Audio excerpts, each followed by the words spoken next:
Hello and welcome to Hear from a Hero. I am your host, Matthew Riddle. I am the Executive Director for the South Central Ohio American Red Cross. And today I have two very special guests in the community, Jimmy and Robin Burrow. Jimmy was drafted in the NFL by the Green Bay Packers in 1976. He was an all-star defensive back in the CFL. And before becoming a head coach from 1981 to 2018, most recently, Jimmy was the defensive coordinator for our Athens University Bobcats, or Ohio University Bobcats. And the last year, he was the associate head coach as well. Robin is from Nebraska, where Jimmy played his college football. She currently is the principal at Eastern Elementary School in Meigs County and a board member for the Appalachian Children's Coalition. They have three sons, Jamie, Dan, and Joe. Jamie and Dan are also very athletic as they both played college football as well at Nebraska. And Joe is currently the starting quarterback for the Cincinnati Bengals, but made a name for himself right here in Athens, where he attended Athens High School from 2011 to 2014 in the Plains. He led the school to three straight playoff appearances and their first 7 wins in school history. And as much as I can sit here and talk about Joe's amazing college career, his record-breaking year, his senior year, and his Heisman winnings, it's really Joe's passion and his character for his community that is what I want to talk about today. And I think that's what makes Joe so special. And I'm so honored to have his parents here, Jimmy and Robin. How are you guys both doing today? I'm doing well, thank you. We're good. Thanks for having us on. So I wanted to get a little bit into kind of your history in Athens. I'm assuming you moved here for coaching, Mr. Burrow? I did. We were at, I had been with Coach Solich at Nebraska for a couple of years, and then I'd moved on to North Dakota State. And then when he got the head coaching job here, he offered me an assistant coaching position, defensive coordinator, and coached the safeties. And so we didn't know anything really about Ohio, but we knew about Coach Solich, and we believed in what he was trying to get done here. And we moved to Athens. I think Joe Robin was in the 2nd grade, correct? That's correct. Where did Joe go to elementary school? He finished out his 2nd grade year. We moved in March of that year. He finished that year out at the Plains Elementary. And then after that, he went to Morrison Gordon. Okay, cool. So what was your first impressions of Athens? And then kind of twofold, did you expect to be here for 13 years and then call it your home? Well, it was quite different, to tell you the truth. I mean, we really didn't know what to think when we first got here. It was just, we weren't accustomed to really the area and the culture, but the good thing is we'd lived in college towns, so that was good. And as a football coach at Division I college, or really any level at the college football, you're usually not out of place very, very long. But so we were fortunate to be here now. I guess we're here 16 or 17 years, and I coached for 14. But if you'd have said, will you be here that long when we got to Athens, Ohio, there's no way we probably could have foreseen that happening. Yeah, absolutely. So what's the thing you love most about, being in Athens, living in Athens? I kind of put you on the spot. I didn't mean to. Yeah, from my point of view, it's definitely the people. The community was so welcoming when we came. I would say, it was a different kind of culture from where we've lived before. So it took a little while to find our little niche of people. But, the schools are great, and the teachers were very accommodating for, a new child coming into the school district and helping him to transition successfully. That was great. And we've really come to become great friends with a lot of people in the community. So for me, it's the people. Yeah, absolutely. And it didn't take us long to figure out it was a great place to raise a family. And so, we had Joe, and he lived in, I guess, 2 or 3 different places. He was born in Ames, Iowa, but this is where where he calls home, because that's when he moved here in second grade, and basically has spent the rest of his years here in Athens, and continues in Cincinnati. So it's all Right. for us. Yeah, our South Central Ohio chapter that I'm the director for, I have Athens as one of my counties. I have 9 others, but our main headquarters is in Cincinnati for our entire division. So it's really cool that Joe got to go to the Bengals. So were you guys happy he was going to Cincinnati? Just in terms of don't really have to move. You can kind of just you're comfortable in Athens and you have family and friends here. So was that kind of a bonus? It was definitely a bonus. It was really, to me, the best case scenario because he's just a couple of hours away. It's an easy day trip down and back to visit and or go to a game. So, and then, really most of their games even are within driving distance from Yeah. where we are. So that was a really nice benefit for us, especially after coming out of a couple of years of traveling back and forth to Yeah. LSU, which we wouldn't change for anything in the world. And it was wonderful, but it was definitely taxing on our travel schedule. That's for sure. Yeah. And there was speculation before the draft that maybe Joe didn't want to play for the Bengals, and but that was never the case. Really, that's where he always wanted to play, because again, close to home. It's a great franchise, great ownership, and he had done research along with us and his agents, and all things pointed in the direction of him really wanting to play for the Bengals. So it all happened as we had hoped. Yep, it hurts for me because the best case scenario would have been him drafted by the Cleveland Browns. I do love Baker.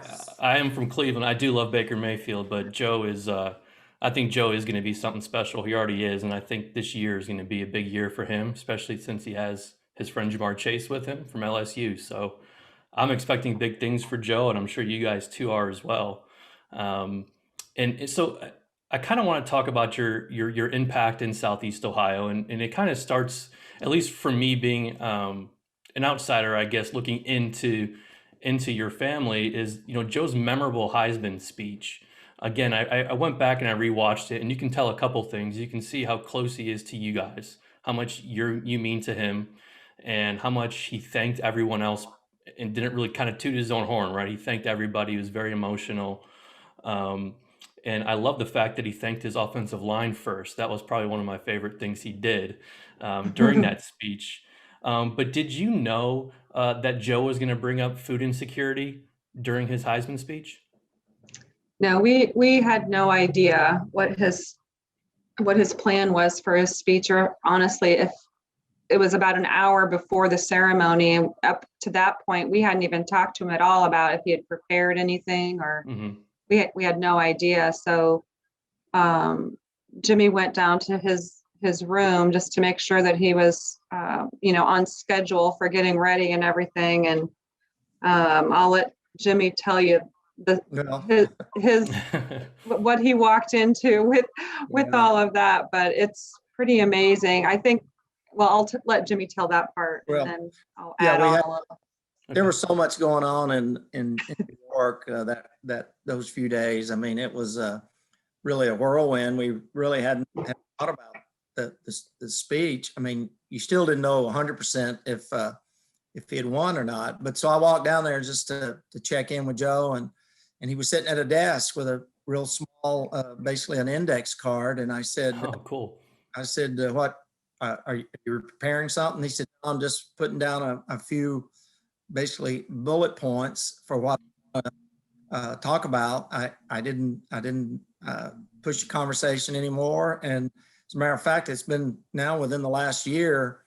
I looked in his suit pocket from that night, and as we were moving him, I think, to Cincinnati, and there it was. So I got it That's in a pretty safe cool. place right now, and but there's not much to it. And I think if he watched it, I think once he got up there, he may have glanced at it a few times, but really he was just speaking from his heart, and that's where the emotion came from, and his love for Athens, Southeast Ohio, and his teammates and coaches wherever he's been. So that's where that all originated. So do you think, did you guys talk to, I mean, Joe about the Athens food insecurity? Did he know about, no, nothing? We Kind had of his never, own we had finding? never, we had never talked about the food insecurity. I think that was just him, noticing Yeah, as he grew up that some of his friends didn't have enough, didn't have what he had, didn't have what some other kids have. And I mean, to me, I'm very proud of him for recognizing that, and then feeling it deeply enough to really make it a point of a platform that he had been given that day to make a difference. yeah, I, absolutely. Yeah, I very mean, Yeah, proud of he's him for you that. get goosebumps. You get goosebumps when you watch it just because you can just see the passion. And when he says, I'm up here for all the kids in Athens County, I mean, I'm 35, but I consider myself a kid sometimes. And it's just so cool to know that you have somebody that has your back in the community. And the aftermath of his speech was about, what, 350,000 or so donations to the Athens Food Bank? Yeah, the initial donation was about that. I think then it grew to 5 to 800,000, and I think Jimmy just found out the other day that it's over $1 million now, that's come in his honor or in his name. So that, I mean, that's just overwhelming. It's unbelievable, Yeah. and it's wonderful that there are some corporate sponsors that have donated, some pretty significant money, which is, that's how to make a huge difference when you Right. start getting that kind of backing. Yeah, it's great to think that 31 seconds of a young man's words can have that big of an impact. And the food pantry eventually really grew into a partnership. I guess Robin knows a little more about that. It's So with the Joe Burrow. foundation, the Foundation for Appalachia, Ohio, because to me it seems like Joe does this speech and he raises money, but that wasn't enough for him. He kind of had to take it another step, and he did the Joe Burrow Hunger Relief Fund.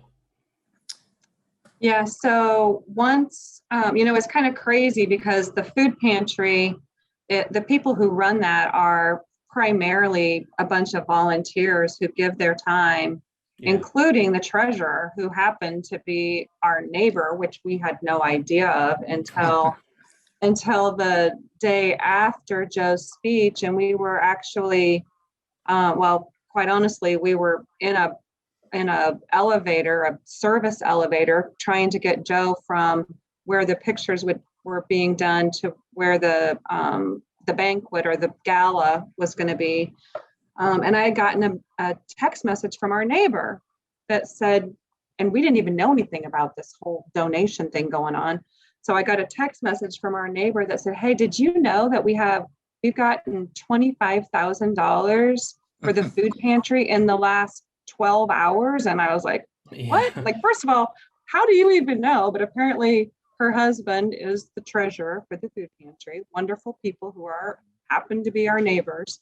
And it just grew from there. We had no idea about the GoFundMe or anything at that point. So Hmm. I think it um, was Will Drabel, right, Robin? yeah, Will Drabel had organized the GoFundMe. That's true.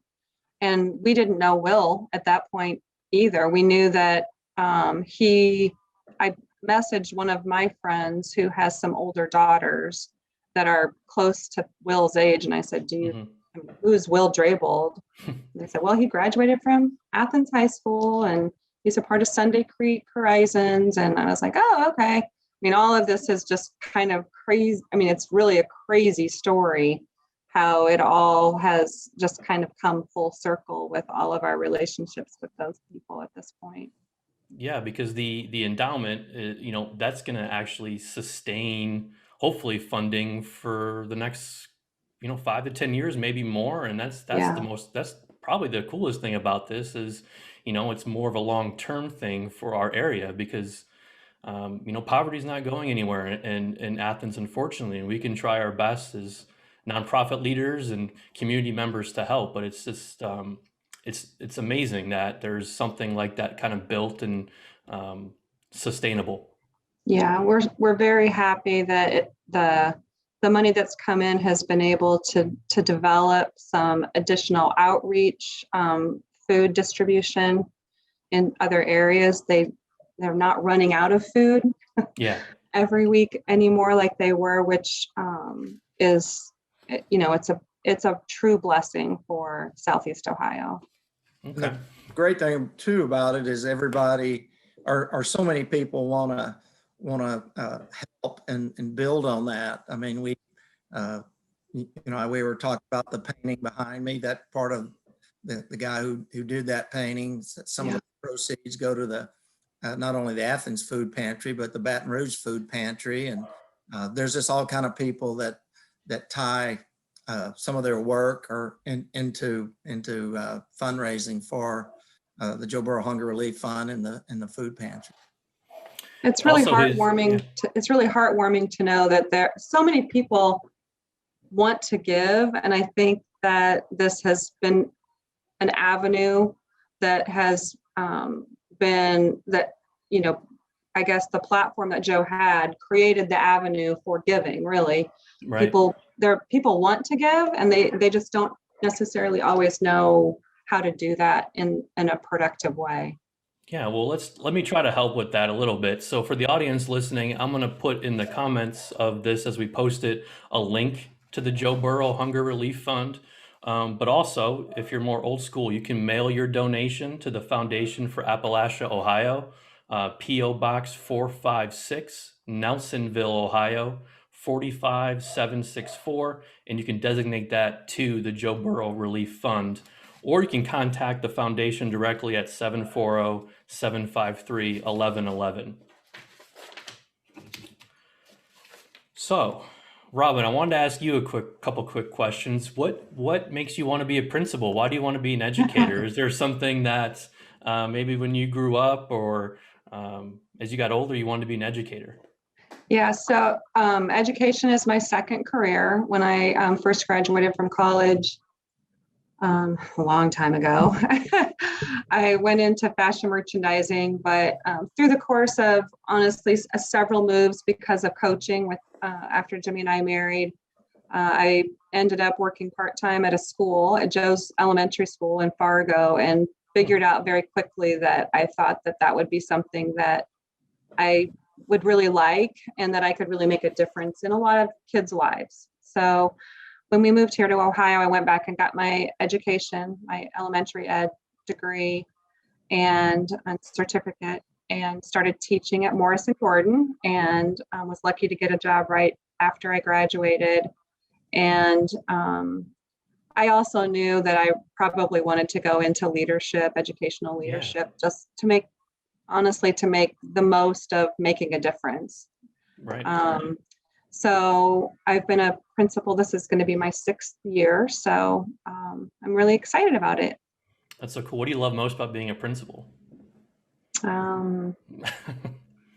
Honestly, helping to guide my teachers into making a big difference in the most amount of children's lives that we can, and working with families and trying to help them, guide them through some of the challenges that they all go through every single day. Yeah, I love that. My mom was a home ec teacher for 30 years, and Wow. I kind of get that rush of teaching too. We have a pillowcase project and a Pedro the Penguin project that we teach from K to 3rd grade, where we just kind of, I'm able to go into a school and I can do a presentation for half an hour, and really what it does is it gives the kids information about fire safety. It gives them information about tornado safety. We talk about coping skills. And then the best part about it for me is the children get to take home a packet, and when they take home that packet, it goes to the whole entire family unit. Yeah. So the parents get to see it, and inside there is going to be maps of how to get out of your house. Make a plan. Also, if you need a smoke alarm, we come out and we install them for free. So especially Oh, in so especially in Southeast Ohio, where it's very rural, sorry, yeah. and hard to reach. I think something like that is what we try to do at the Red Cross is promote our services and promote education for our youth. So I love that. That's so cool. Yeah, that sounds like a great program. I Yeah, I would, can. Yeah, I can definitely send you some information afterwards. I that would be love doing great. it. So yeah, it's really cool. Yeah, because Um, it is a big difference for rural communities like this because they have all volunteer fire departments yep. and it takes a while for them to respond Hmm. to house fires. And unfortunately, our school has been affected just even last year. In the last year, we've had 3 families who have lost their homes. And, Wow. part of that is because the response time is too long. Yeah, So, for the fire department to get there yeah, and put the fire out and all that. yeah. Um, so thinking about your education and your passion for that, is that how you kind of got started with the Athens, or I'm sorry, the Appalachian Children's Coalition? So the coalition actually, well, kind of, because my relationship with Tom Davis, honestly, through Jimmy at Ohio University, he and Will Draybold, who we had come to know through Joe's speech and the GoFundMe for the food pantry. Um, those two relationships really is how I was introduced to the Appalachian Children's Coalition and kind of one of the initial people to start getting that ball rolling. So those two relationships is how that happened. And the coalition is really a small core group of people initially, but then our advisory board really expands to, I think it's close to 100 people, I think now, or organizations now. And we're really just trying to make Columbus, make the all of the political people who help to or make the decisions about funding more than anything, aware of the lack of access of broadband, of mental behavioral health specialists, and mental behavioral health crisis care in Southeast Ohio and other Appalachian counties. Yeah, I mean, sometimes we have to advocate for ourselves, don't we? Being in leadership positions and being in a rural area in Southeast Ohio, you want to make sure that, hey, Columbus or wherever you're making all the decisions, don't forget about us. And Absolutely. And I think that, we just had a strategic planning meeting several weeks ago now for the coalition. And as we sat and reflected on the past year, it's really only been about a year that we've been together, really reflected back on why each of us came to be on the board. And, it was a resounding, I guess, all of us were on the same page as far as wanting to help the children of Appalachia have a voice so that we can help them to bridge the gap of the funding disparity between the rural counties of Appalachia and some of the more urban areas. right. Um, Gaps in internet access is a big problem, especially I mean, even it affects the Red Cross as well. I mean, we have volunteers who need to get their training done and some of their initial classes done via internet. Since COVID-19 happened, all of our disaster response, for local home fires had to be virtual. So if you're in Athens and surrounding counties where there's no internet, you kind of had to maybe be on the sidelines for a little bit doing something else with the Red Cross because you don't have the right internet to help out. So it's Yeah. something that we look at, and I'm really hoping that you guys make some really good headway on that. Is there a way for the audience listening, whether they're owners of a business or individuals in the community, to kind of help out with this coalition? Well, there are, we are, our website, you can go on and you can become a partner.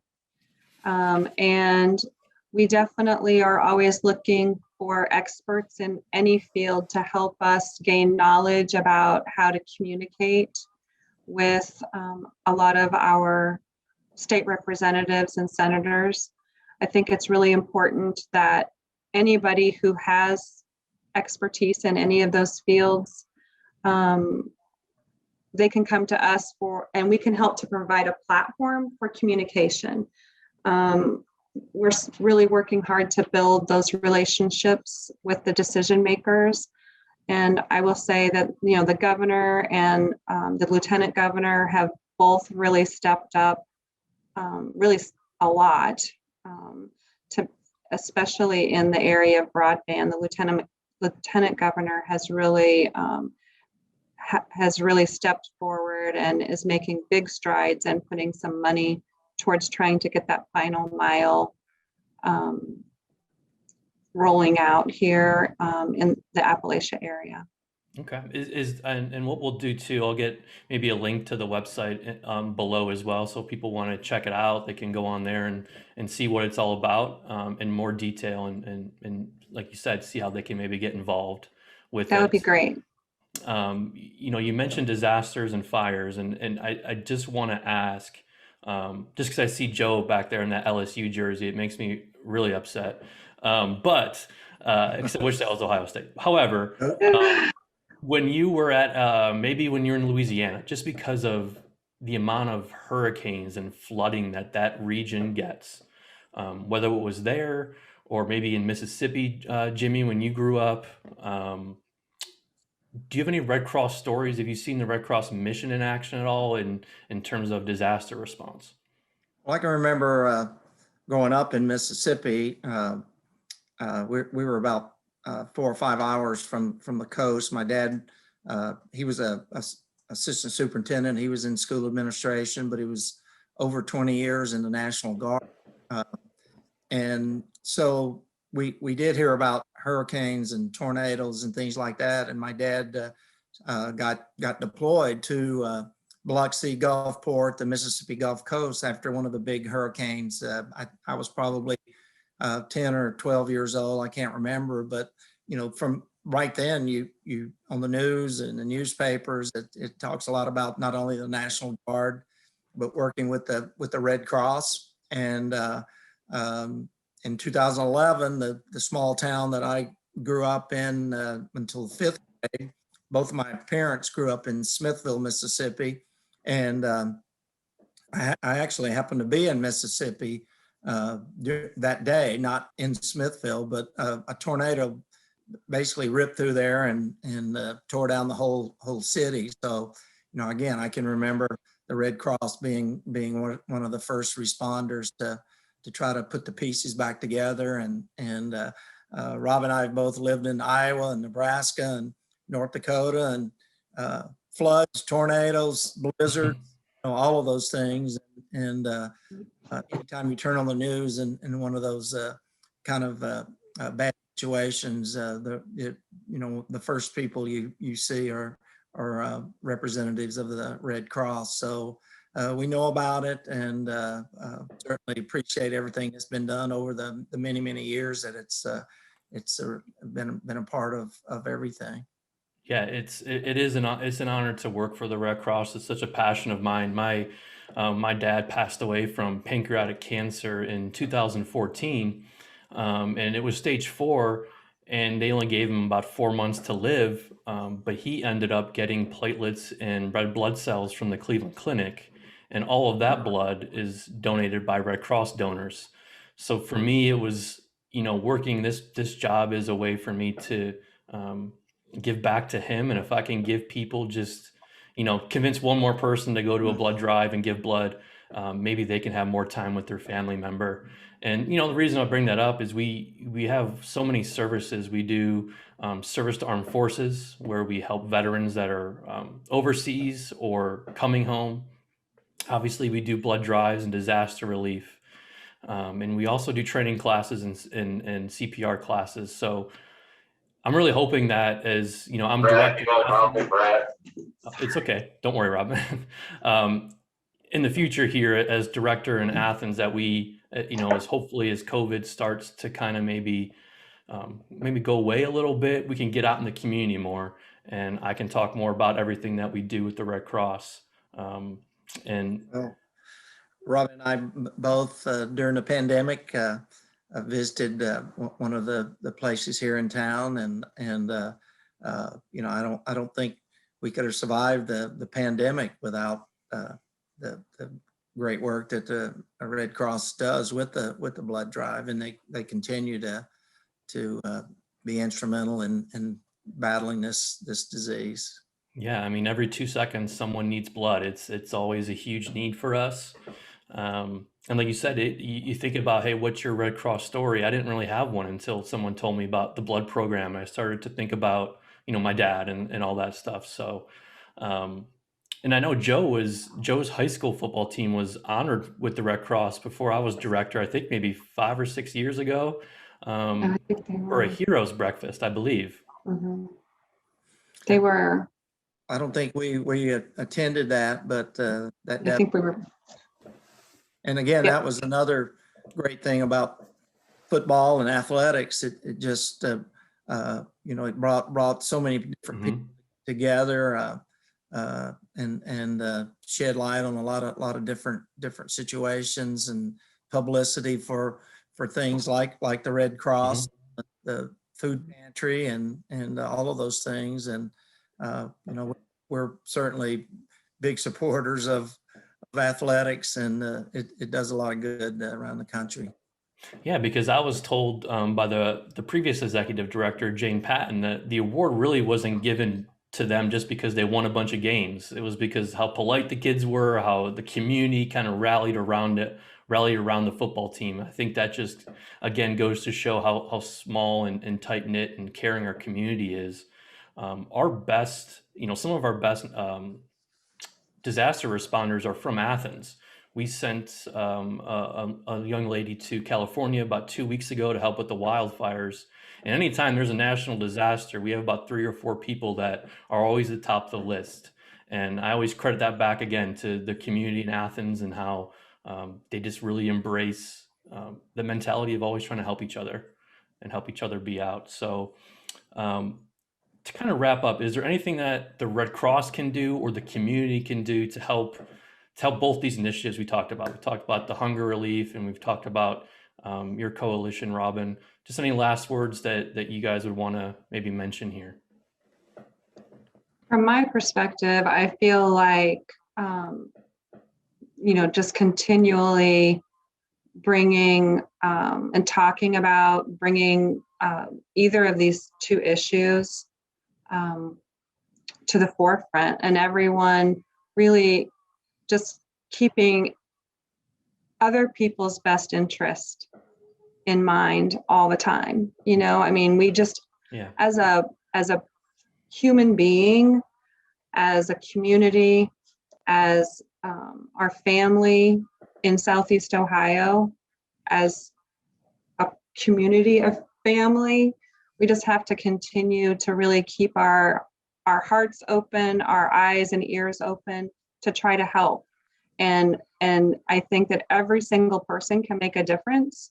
I mean, if you look back at Joe's speech, he was one person who said maybe 100 words in 30 seconds that made a huge difference. And I think that is something that we all need to realize, is that we all have our own platforms. It might not be on national television to millions of people, but we all have a platform. And maybe it's to the person that's standing in line with us at the grocery store, and they might need to just hear a word of encouragement, or it might be on a podcast, whatever Right. it is. we all have a platform that we can make a difference every single day. And I think that keeping that in the forefront of our minds and knowing that we can all make a difference in a positive way is really important. Anything from you, Jimmy? Well, I'm trying to get my T-shirt on here. Oh, perfect. Yeah, just a kid from Athens, and then we have other T-shirts. It says just a kid from Southeast Ohio, but we're all just a bunch of people from Athens and Southeast Ohio and across the country that can do so many good things, and you don't know until you try, until you jump on board something, whether it's a Red Cross or the food pantry or whatever it is. And we just encourage everybody to take that step. And 31 seconds of Joe's speech were powerful words, and everybody can speak their mind, and everybody has powerful words that can make a difference. And we hope that they will do that. Yeah. I mean, I'm completely honored to do this again. Jimmy, thank you so much for coming on. And Robin, thank you for taking time out of your day. Seems like you're at school. So this is going to be the end of our podcast. And like I always say to our audience, put good into the world and good will come back to you. And thank you so much. And I hope I can talk to you guys again soon. Thank you, Matt. You're All right. welcome. See Thanks you for Have guys. a having us great on. day. You too. Thank you for tuning in to Hear from a Hero. If you would like to learn about more ways that you can help support the Red Cross, like becoming one of our volunteers, you can go to our website at redcross.org/volunteer.